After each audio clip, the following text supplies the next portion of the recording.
To Divya Ravi blogs. ఈ బ్లాగ్లో కూడా నేను ఒక సింపుల్ అండ్ టేస్టీ హెల్దీ రెసిపీతో మీ ముందుకు వచ్చేసాను. కిచెన్లో ఉన్నానంటేనే అర్థమైపోతుంది కదా ఏదో కుకింగ్ అనేసి. అవునండి, అదేంటంటే మెంతిపప్పు. మెంతిపప్పు అంటే మెంతి ఆకు వేసి చేసే పప్పు కాదండి. ఇది కందిపప్పును ఫ్రై చేసి డిఫరెంట్గా చేస్తారు. పప్పు నార్మల్గా మనం టమాటా పప్పు చేస్తాం కదా, దానికి ఆపోజిట్గా ఉంటుంది. ఇది చాలా టేస్టీగా ఉంటుంది. అందులోనూ ఈ మెంతిపప్పు అనేది ఎక్కువగా బాలింతలు ఉంటారు కదా, వాళ్ళు సర్జరీస్ అయిన వాళ్ళు, అంటే పథ్యం ఉంటారు కదా, వాళ్ళకి ఎక్కువగా పెట్టేవాళ్ళు పాతకాలం వాళ్ళు. ఇప్పుడంటే పథ్యాలు అవన్నీ ఏం లేవులేండి, మెడిసిన్స్ అన్నీ వచ్చేసాయి. కానీ పథ్యం ఉండే వాళ్ళకు పెట్టేవాళ్ళు. పథ్యం ఉండే వాళ్ళుగా మాత్రమే కాదు, మనం కూడా తినచ్చు. చాలా చాలా టేస్టీగా ఉంటుంది. టమాటా పప్పుకి అస్సలు ఈ పప్పుకి టేస్ట్కి సంబంధమే ఉండదండి. మా పిల్లలకు కానీ మా వారికి కానీ ఈ పప్పు అంటే చాలా చాలా ఇష్టం. మెంతిపప్పు చేస్తున్నాను అంటే ఎగిరి గంతేస్తారు, అంత టేస్టీగా ఉంటుంది. అందుకనే ఈరోజు చేస్తున్నాను. మరి అందరికీ ఇష్టమైంది, మీకు ఎందుకు ఇష్టం ఉండదు కదా? ఒకసారి మీరు కూడా ట్రై చేస్తే మీకు నచ్చుతుందేమో, అందుకనేసి వీడియో తీస్తున్నాను. ఓకేనా? మరి మెంతిపప్పుకి కావాల్సిన పదార్థాలు ఏంటో చూసేద్దాం. చూడండి, మెంతిపప్పుకి ఫస్ట్ పోపులేకి ఆవాలు, ధనియాలు, జీలకర్ర, మెంతులు, ఇవి వచ్చేసి మిరియాలు. ఇవి అయితే కంపల్సరీ, ఈ 5 ఇంగ్రీడియంట్స్ అయితే కంపల్సరీ వేయాలండి. అలాగే ఒక మీడియం సైజ్ ఆనియన్ని చిన్న చిన్న ముక్కలుగా కట్ చేసి పెట్టుకున్నాను. కొద్దిగా కరివేపాకు, మీ దగ్గర ఉంటే కొత్తిమీర కూడా వేయచ్చు. ప్రస్తుతానికి కొత్తిమీర నా దగ్గర అవైలబుల్గా లేదు కాబట్టి నేను వేయట్లేదు. 2 టమాటాలు, అలాగే దీంట్లో ఎండుమిర్చినే వాడాలండి, పచ్చిమిర్చి అస్సలు వాడకూడదు. ఎండుమిర్చిని మీరు ఘాటుకు తగినన్ని, మీరు ఎన్ని వేసుకుంటారో మీకు తెలుస్తుంది కదా అందాసు. మీ కారానికి తగినట్లు మీరు ఇట్లా అన్ని చిన్న చిన్న ముక్కలుగా కట్ చేసి వేసుకోవాలి. అలాగే మీ పులుపుకి సరిపడా చింతపండు కడిగి పెట్టుకోవాలండి. నేను ఆల్రెడీ శుభ్రంగా కడిగి పెట్టేశాను. ఇంకా మెయిన్ ఇంగ్రీడియంట్స్ కందిపప్పు, ఇదే కదండి మెయిన్ పప్పుకి. ఇవి కావాల్సిన పదార్థాలు ఇంతే అండి. ఇంత సింపుల్గా చాలా టేస్టీగా మనం వండుకోవచ్చు వీటితో. మరి ప్రాసెస్ ఏంటో చూసేద్దాం. స్టవ్ ఆన్ చేసుకోవాలి. స్టవ్ ఆన్ చేసుకున్న తర్వాత దీంట్లో 1 టీ స్పూన్ నెయ్యి వేసుకోవాలండి. నెయ్యితో చేసుకుంటే ఈ పప్పు టేస్ట్ చాలా బాగుంటుంది. మామూలు నూనెతో అయినా చేసుకోవచ్చు. నా దగ్గర నెయ్యి ఉంది కాబట్టి నెయ్యి వేసుకున్నాను. 1 టీ స్పూన్ వేసుకున్నానండి. మీరు ఎక్కువ కావాలంటే ఎక్కువ కూడా వేసుకోవచ్చు. నేనైతే 1 టీ స్పూన్ నెయ్యి వేసాను. నెయ్యి హీట్ అయ్యేంత వరకు వెయిట్ చేయాలి. చూడండి, నెయ్యి హీట్ అయింది కదా. ఇప్పుడు ఇందులో నేను మీకు ముందుగా చూపించాను కదా పోపు దినుసులు, ఇవన్నీ వేసుకోవాలి. వీటన్నిటిని ఫ్రై చేసుకోవాలండి బాగా.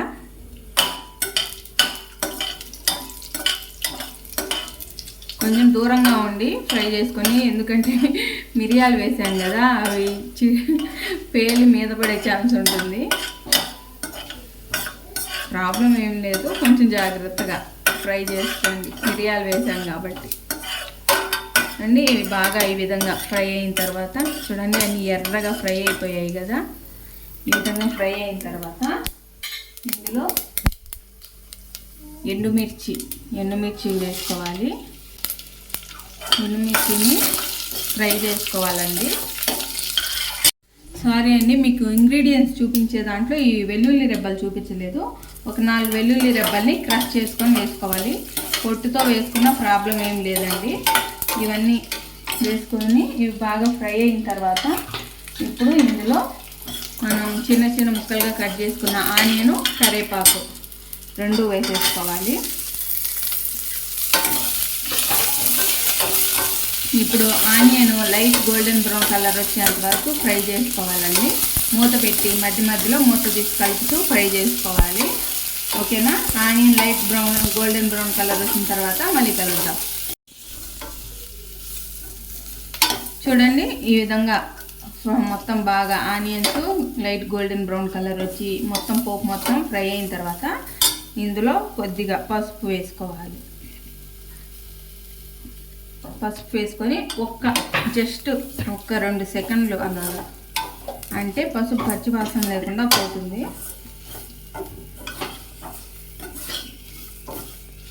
ఊరక అలా కలిపేసుకున్న తర్వాత ఇప్పుడు అసలైన ఇంగ్రీడియంట్స్ ఇవి కందిపప్పు ఉంది. ఇవి వేసుకొని కందిపప్పు కొంచెం కలర్ మారేంత వరకు లో ఫ్లేమ్లో కలుపుతూ ఫ్రై చేసుకోవాలండి. హై ఫ్లేమ్లో ఫ్రై చేసినట్లయితే పప్పు టేస్ట్ అంత బాగుండదు. లో ఫ్లేమ్లోనే సారీ అండి, లో ఫ్లేమ్లోనే ఈ కందిపప్పు అనేది కలర్ చేంజ్ అవ్వాలి. కొంచెం మరీ ఎక్కువ కాదు, కొంచెం కలర్ చేంజ్ అవ్వాలి, అంతవరకు ఫ్రై చేసుకోవాలి. ఓకేనా? కందిపప్పు మొత్తం ఫ్రై అయిన తర్వాత మళ్ళీ చూపిస్తాను. చూడండి, పప్పు లైట్గా కలర్ చేంజ్ అయింది కదా. ఇంతవరకు లో ఫ్లేమ్లో మనం కలుపుతూ ఫ్రై చేసుకోవాలండి. కలుపుకుంటే కొన్ని ఫ్రై అవుతాయి, కొన్ని ఫ్రై కావు, మీకు తెలిసిందే కదా.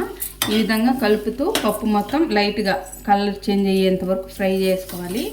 ఈ విధంగా ఫ్రై చేసుకున్న తర్వాత ఇందులో ఒక టూ టమాటోలు సగాన్ని కట్ చేస్తే చాలండి, పూర్తిగా కట్ చేయాల్సిన అవసరం లేదు. ఎందుకంటే పప్పు ఉడికిన తర్వాత మళ్ళీ మనం పప్పు గుత్తితో మెదుపుతాం కాబట్టి. అలాగే శుభ్రంగా కడిగి పెట్టుకున్న చింతపండును వేసేసి తగినన్ని నీళ్ళు పోసుకోవాలి. ఇప్పుడు మీరు గమనిస్తున్నారో లేదో, నేనైతే సాల్ట్ వేయలేదు. ఎందుకంటే సాల్ట్ వేస్తే ఒక్కొక్కసారి ఏవైనా ఈ పప్పు దినుసులు ఒక్కొక్కసారి ఉడుకుతాయి, ఒక్కొక్కసారి ఉడకవు.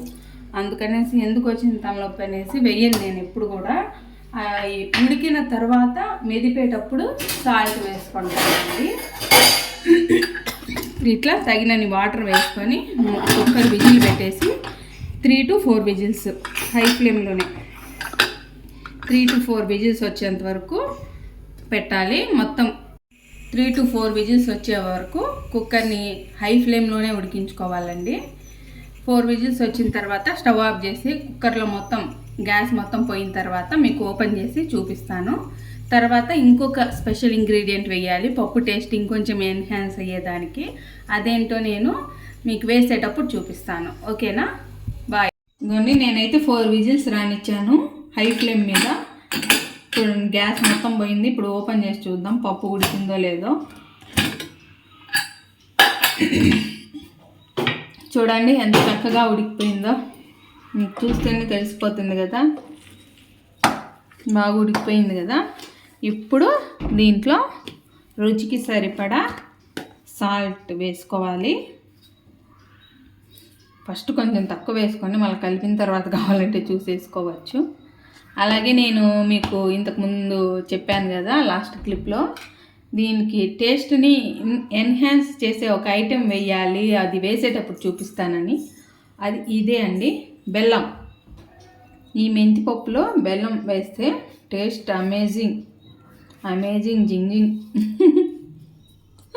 నిజంగా చాలా చాలా టేస్టీగా ఉంటుంది. ఇంత మాత్రం వేసేసి మనం మెదుపుకోవాలి బాగా మెత్తగా. టమాటాలు కూడా చూడండి అట్లా హాఫ్ కట్ చేసి వేసాం కదా, ఎంత మెత్తగా మెదిగిపోయాయో.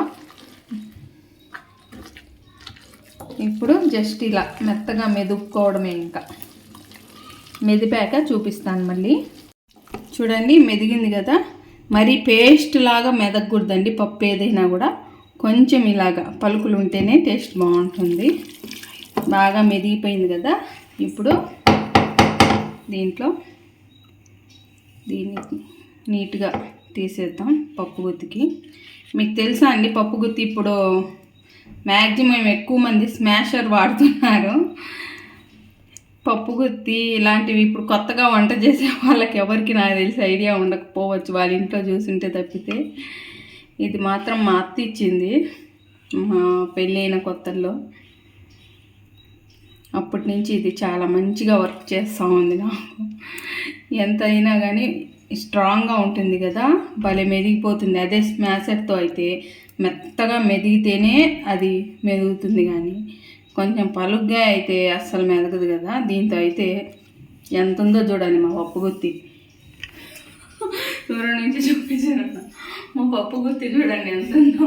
వేసి ఎవరి తలపైన వేసామనుకో తల 2 పిచ్చిలు అయిపోతుంది. ఎవరిపైన అయినా పగు ఉంటే వాళ్ళని పప్పు గుత్తి తీసుకొని బొక్కెట్టిద్దాం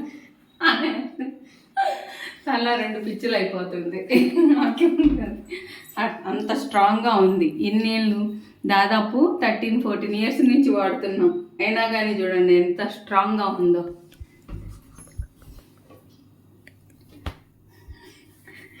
ఇప్పుడు కొన్ని వాటర్ వేసి పప్పు మరీ గట్టిగా ఉంది కదా, కొంచెం వాటర్ వేద్దాం. లిక్విడ్గా ఉంటే అవసరం లేదండి, ఈ పప్పు కొంచెం గట్టిగా ఉంది కాబట్టి వాటర్ వేద్దాం. ఓకేనా? ఇప్పుడు ఒకసారి కలుపుదాం. వాటర్ వేసాం కదా, కలిపి ఉప్పు, కారం, పులుపు అన్నీ సరిపోయాయా లేదా చెక్ చేద్దాం.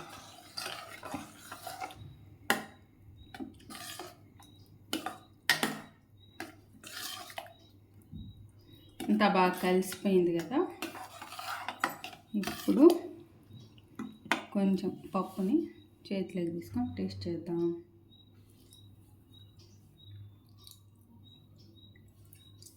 అంతా సరిపోయిందండి, కొంచెం సాల్ట్ వేయాలి.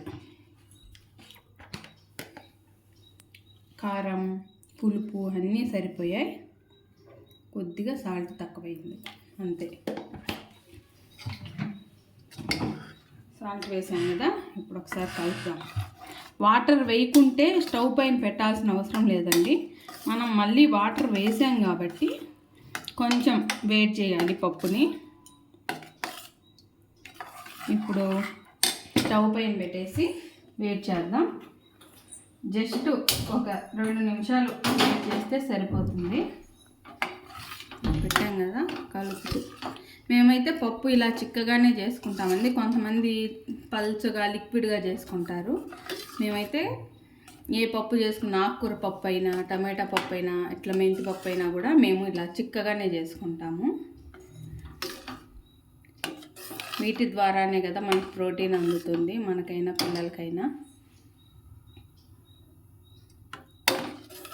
కాబట్టి మేము ఎప్పుడు పప్పుని ఇంత చిక్కగానే చేసుకుంటాం.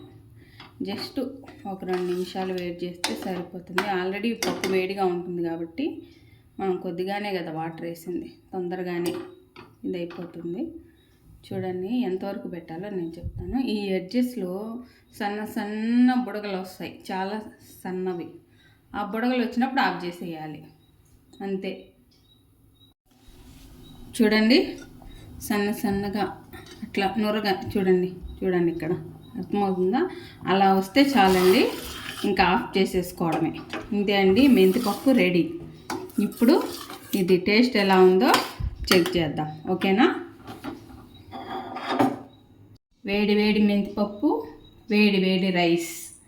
ఫస్ట్ నేను ఇంతకుముందు వ్లాగ్లో చెప్పినట్టు మాకు ఇది మా అమ్మకుండే అలవాటు అండి, నాకు కూడా వచ్చింది. అట్లా తీసి పెట్టకపోతే నాకు అదేదో ఫీలింగ్ అయిపోతుంది, అట్లా అలవాటు అయిపోయింది. ఎందుకు పెడతారో నాకైతే తెలియదు. కొద్దిగా అన్నం, చాలా టేస్టీగా ఉంటుందండి. అసలు టమోటా పప్పుకి ఫుల్ ఆపోజిట్ టేస్ట్.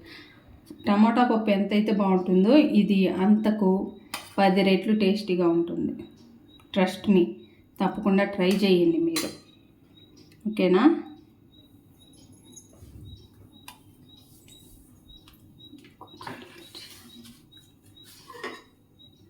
ఇప్పుడు అన్నంని సైడ్ చేద్దాం.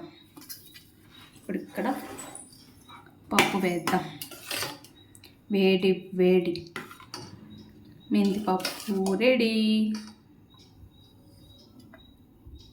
చూడండి, చూస్తుంటేనే నోరు ఊరుతుంది కదా. మిమ్మల్ని ఊరిచ్చేస్తున్నాను. మీరు తప్పకుండా ట్రై చేసి మీకు ఎలా వచ్చిందో నాకు కామెంట్ చేయండి. ఓకేనా? ఇది అండి. ఇప్పుడు ఇది టేస్ట్ ఎలా ఉందో చెప్తాను. మళ్ళీ ఇప్పుడు పప్పు రైస్ కాంబినేషన్ ఎలా ఉందో టేస్ట్ చేసి చెప్తాను. చాలా టేస్టీగా ఉంటుంది, అందులో నో డౌట్ అండి.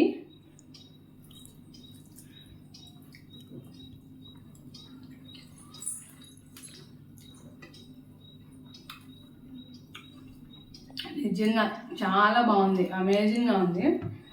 రొటీన్గా టమోటా పప్పు, ఆకుకూర పప్పులు ఇవన్నీ తినుంటారు కదా, ఒకసారి డిఫరెంట్గా ఈ పప్పు ట్రై చేయండి. డెఫినెట్గా మీకు నచ్చి తీరుతుంది.